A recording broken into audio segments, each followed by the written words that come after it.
Hello, and welcome to the Fast Forward Amy Show, the show where we talk about how you can lift your life and business with simple strategies. I'm Fast Forward Amy, your host and coach, and I'll bring you a new episode every Tuesday. In this episode, you will discover how I created my first digital income before it was popular and how embarrassing some of those products were, and what you should and shouldn't do when you want to start making money online. And before we dive deep into that and those embarrassing stories, know that this is episode 79 and that you can find all of the links and resources we mention in this episode there. At the end of this episode, by the way, I have a really exciting webinar to invite you to because I am going to be hosting a webinar about how to design your online business when you want to start making money online. So stay tuned for that. I'll get back to that at the end of this episode. I remember sitting in class in 2017. I was wearing a dark blue dress. My best friend was sitting next to me paying attention to class, and I was just looking around, and I remember typing and looking at sometimes looking at the teacher, and where everyone's screen was open on the topic we were discussing in class. I was working on my membership that I was setting up in ClickFunnels at the time, and I was just like typing furiously, and I remember thinking to myself, why did I come to class if I was going to be working anyways? Now this is double work. Amy, you should be paying attention to what the teacher is saying. Now you're still going to have to get someone else's notes, but I just couldn't stay away from creating that digital product.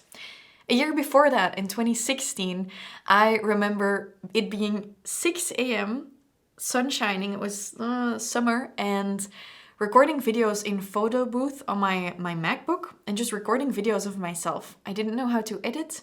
I didn't know how to record videos. I was just recording myself and looking straight into the photo booth camera of the MacBook, and I was recording 2 to 5 minute videos in one take only. And I remember watching those videos and looking at the videos and thinking, wow, I look like a dead fish when I'm talking into the camera, but whatever, I did it. And what I did with that first offer in 2016 is I was coaching people, I was fitness coaching people back then, and I really wanted to start my online business, and I started seeing that it was really difficult to help people with nutrition too, in the slots I had, because I was fully booked.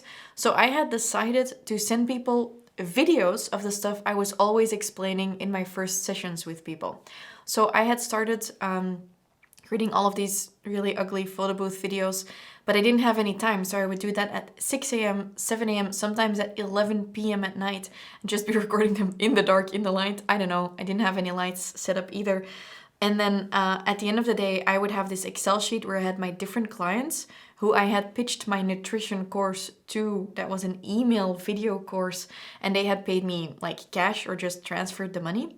And I would send them out manually, the emails at the end of the day, with a link to a video that I would upload to Vimeo. All of that to say is back then, email sequences weren't as easy to set up an online course. I didn't have the resources to figure out how to set up an online course like I do nowadays, like in Teachable or Kajabi. And I literally had people pay me for the thing that I was always explaining to them. And I was like, oh, you know what? Let me just offer you an email video course about nutrition. That was literally my first online offer. I still have those videos. I remember my family being very impressed. I remember me being happy with the words of affirmation because I really like my words of affirmation, but also being super embarrassed about how I did that. And in my Excel sheet, I would have these little crosses being like, oh yeah, this person is on day 10, so I should send them out this email. Whereas nowadays I would do all of that fully automated. In 2017, the membership, I think I killed it 6 months or 10 months after I had first launched it. I launched it at 50 euros a month. It was very good. I had a good sales page. I had good videos, all of that. Also, none of that was made professionally. I made all of the documents in Google Docs. I didn't use Canva back then. I don't know if it existed, but I didn't use it. None of that exists anymore. Hell, I'm not even a fitness coach anymore. And today I want to walk you through the things I learned from doing all of that, and kind of like if I would start over, or the things that back then would have helped me out a lot if someone would have told me about them. Because there are a few things that you yeah, you don't think about when you start out with your first online offer. So I have 4 tips I'm going to share with you that would have helped me fast track from 2016 to 2021 a lot faster. The first thing I wish someone would have told me back then in 2016 is that your first online offer, your digital income product, doesn't have to fix everything. You might be like, oh, I have this service, I have this idea, I want to write an ebook about crypto. You might be thinking, but I don't know all the things about crypto, or I don't know all the things about fitness. You don't have to know all the things. You don't need to solve the A to Z problem that you will be solving in coaching, for example. You just need to solve one problem. So I call that just your first digital product, make that around something that solves one problem. It's one solution. It's a B2C thing. So I'm thinking you don't have to go through the entire alphabet of all of the things you know and you can teach, and some things are easy for you, some are difficult, and your clients have this whole flow that they go through. You just need to fix one thing. Because that was, for me, it always felt like I have this whole mountain of work I need to go through, and I need to put the mindset and the nutrition and the workouts in all of the different elements. No, just talk about one topic, create an ebook or a video training about that. The second tip I want to share with you is if you are getting held back by thinking, what if my product isn't good enough? Which my guess is you are being held back by that. Don't let that stop you. Truth is, it's probably not good enough. You probably will mess up. You probably will change it every time. I change my programs every single time people go through them. I have run a mastermind 4 times. I changed my sessions every single time. Every time we offer a product to our audience, we go and tweak, we go and change. So if you're afraid your product isn't good enough, yeah, it probably isn't good enough, and that's the reason why you should start making it, because the only way that you can make it better is by offering it, learning from feedback, and making it better and better. And that is called iterative development, and that is the cornerstone of how I run my business, the Fast Forward Amy business, and the Alpha Women business, because maybe you won't start out recording videos at 6 a.m. and you will do that much more professionally. But even if you do that, maybe you could have gotten better at your video skills. But video skills, you don't get those by planning the perfect time to become really great on camera. Take it from me. I've flown to LA. I've taken speech courses. I have a vocal coach, all of those things. But I've once started out at 10 years old being super flabbergasted when I had to do a presentation in front of 20 classmates. And I got better throughout the years. There is not one tipping point that I can say, like, then I got better at talking in front of the camera. It came gradually. You improving your products, that will be coming to you gradually. So by putting out your product for the first time, you will get the opportunity to create it better and better and better. Don't let fear of failure stop you. If you are thinking, what if it isn't good enough? Be open to that and take the feedback as a way to take it as a way of like getting paid to learn how to create a better product. That's how you should be looking at it. So we talked about just making the B2C solution with your product and about creating iterations in your product development. These are difficult words. And the third one is, oh, and this is a big one.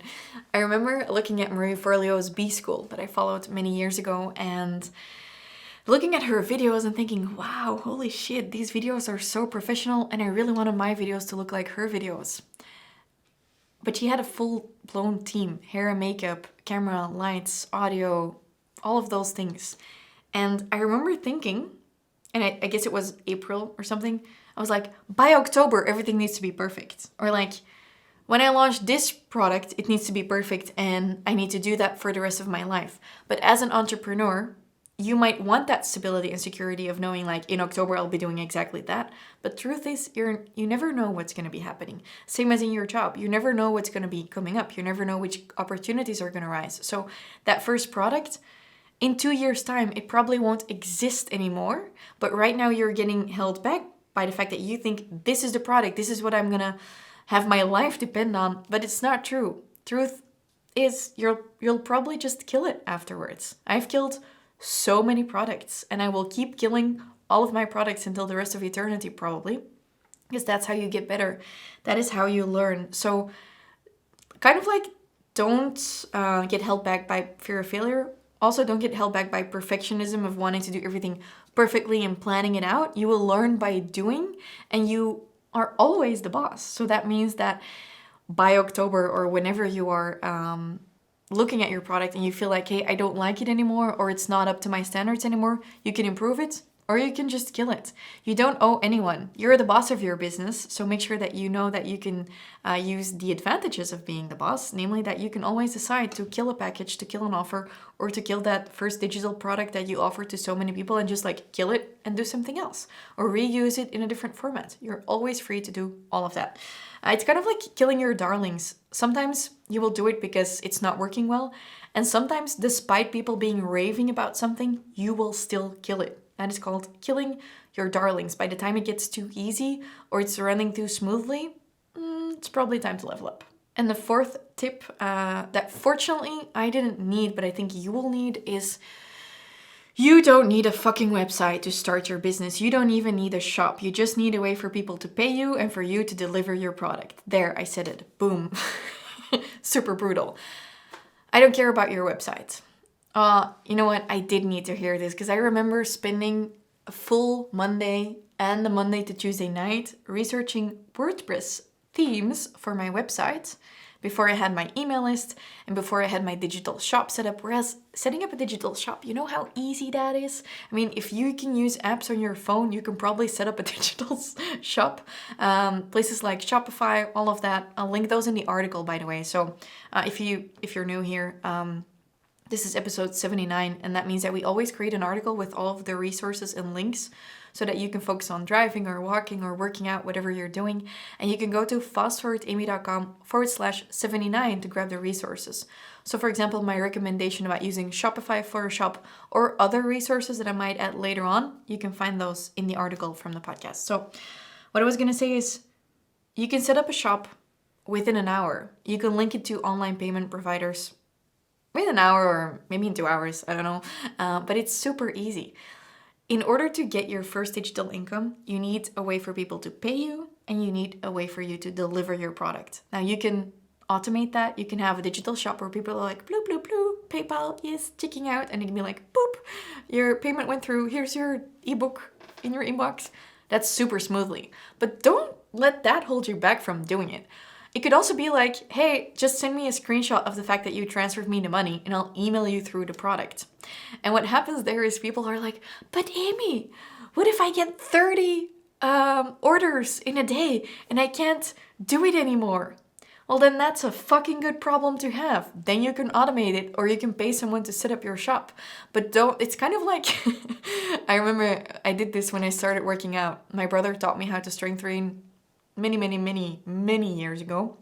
And I remember telling him like, but Timothy, I don't want to get super bulky because, I don't want to look like a female bodybuilder like on steroids. And he was just laughing. He was like, this is the most ridiculous thing ever. So typical for girls when they start working out. It's not that easy to get muscles. Like you would have to be training super hard, eating super clean, taking steroids and all of that. So it's probably a non-issue. If you're getting 30 orders in a day and it's becoming too difficult for you to make sure you know where the screenshots of the payments are and to send through the products, then it's probably a sign that you can actually invest in someone else to do it for you or in a system.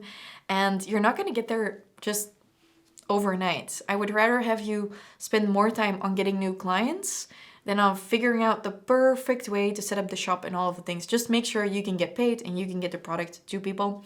And when it gets to be too much, then you have a really good problem to solve and you can solve it with the money that you got because people were paying you. Okay, so what did we have? We had solve one problem instead of all of the things that are in your brain and like imaginary post-its in your brain. Just pick out one post-it and solve that one thing, like the key problem people have. It's also a good tip to create a free lead magnet or something the same way. Like just solve one problem for people instead of all of the things. Like go deep instead of wide. With your content, you can go wider. With your paid offer, you want to go deep. 2 was work in iterations and don't let your what if it isn't good enough vibe stop you. Actually use that as a way to make it better every time iteratively. The 3rd tip was don't get held back by perfectionism because you'll probably kill it afterwards anyways. So nothing is set in stone. Nothing that you do now, you will be doing forever. Just like find some peace in that. And fourth is you don't need a website. Not per se, you just need a way for people to pay you and for you to get the product to the people, okay? And you can do all of that manually until it becomes too much. I would add to that I do recommend you get yourself a shop that works really well, because when I am on Instagram and I see a fun little web shop page, they're like, DM me to place your order. I'm like, no, that's too complicated for me because then I DM you and then I need to wait for a response.